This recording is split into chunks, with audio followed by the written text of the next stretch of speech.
Okay, I am getting annoyed. So I've been trying to review the Hawkeye series, and every time I try to make the video for it, I constantly have to reshoot the video. I have to redo pretty much the whole video because eventually I just lose track of what I'm saying. And honestly, this is why I need to use a script. But honestly, I am not one of those people who uses script and everything. So anyway, if you guys happen to enjoy this video, make sure to leave a like, subscribe, share this video with a friend, comment down below. Doing all this helps with the YouTube algorithm and helps the video and the channel grow, and it helps me getting motivated during a tough time in my life. So, well, motivated to make videos for you guys. So anyway, with that being said, let's talk about Hawkeye. Okay, so Hawkeye was one of those most obscured shows. When it was announced that Disney Plus and Marvel Studios were doing a series on Hawkeye, it was one of those things where it was just like, seriously, you're actually gonna do something with Hawkeye finally? And honestly, I was surprised. I was genuinely on board with it because of the fact that unless you read the comics, you don't really know anything about Hawkeye besides him being an archer, a guy on the sidelines, and everything. And honestly, this show, I think, really worked and everything. The actors who were in it did a great job. Haley Steinfeld, who plays Kate Bishop, I think did really well with the role of Kate Bishop. And I wasn't even familiar with the character. And in this show, I think she did a really good job with what she was given and everything. And later on, as the Hawkeye series went on, I did listen to the commentaries of the Hawkeye comic books that were released in 2014, 2016, where this series is based off of. And honestly, she did a great job as Kate Bishop. I think that she did a really great job. The whole story of Clint Barton's past coming back to bite him in the butt because he was Ronin for 5 years, I think it really worked with the show and definitely built a lot of tension, especially throughout the entire show. Even though there was a bunch of lighthearted moments and moments where you felt like, oh, they're not really in danger, and then out of nowhere, the tracksuit gang or Echo would come out of nowhere, or something related to who those two, the track suit gang or Echo, would and come up and everything. And honestly, this whole thread of Uncle and everything, they used Uncle a lot throughout the entire show until it was finally revealed in the 7th episode that Uncle was related to the Kingpin and everything. And honestly, I'm really glad that they brought Kingpin back for the Daredevil series, but it was a huge letdown.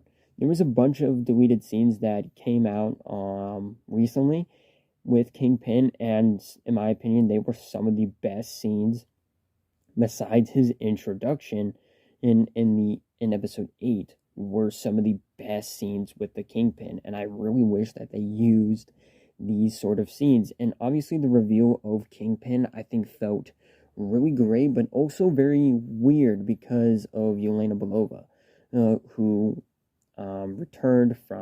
returns in the show, played by Florence Pugh, who I think does a great job as Yelena. But it seems kind of off on how she would hunt down Hawkeye, but also take off to go figure out who hired her, to kill Hawkeye necessarily and everything. And even though it's brought up later on, she's still motivated to kill Hawkeye later on and everything. She's still motivated to kill Hawkeye, which in that whole scenario right there, it's kind of like, well, you figured out who you were hired from.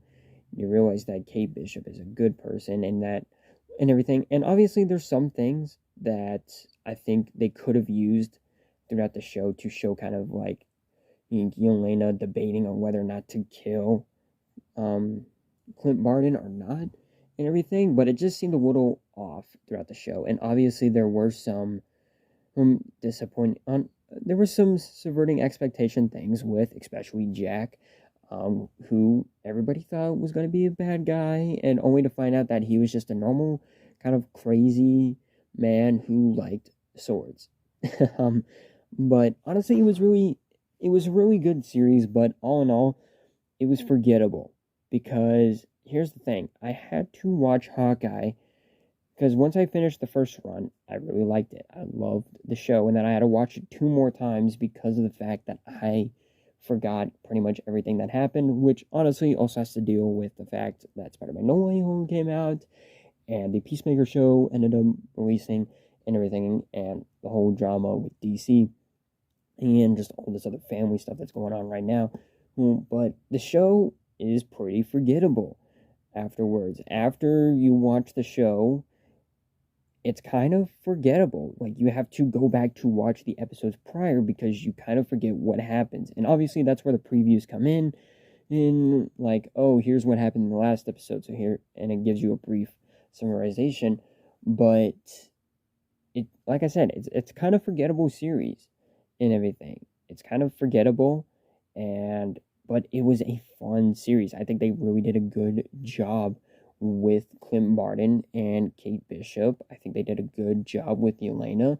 I wish they did a better job with the Kingpin and everything. There was deleted scenes, like I mentioned earlier on, and in my opinion, those deleted scenes are the best scene, probably the best scenes, besides the Kingpin's introduction in episode 8 and his reveal in episode 7. Otherwise, the Kingpin was a very kind of just let down character. He was a disappointment. So, all in all, what do I think about the Hawkeye series? Like I said, it was good, but it's forgettable. And honestly, I had a great time. The characters were great, but there were some disappointing things. You could definitely tell that there were some shots where they had to use the stun doubles. And yeah, honestly, I'm gonna have to give the show a 7 out of 10. If you don't have anything else to watch Hawkeye if you want to.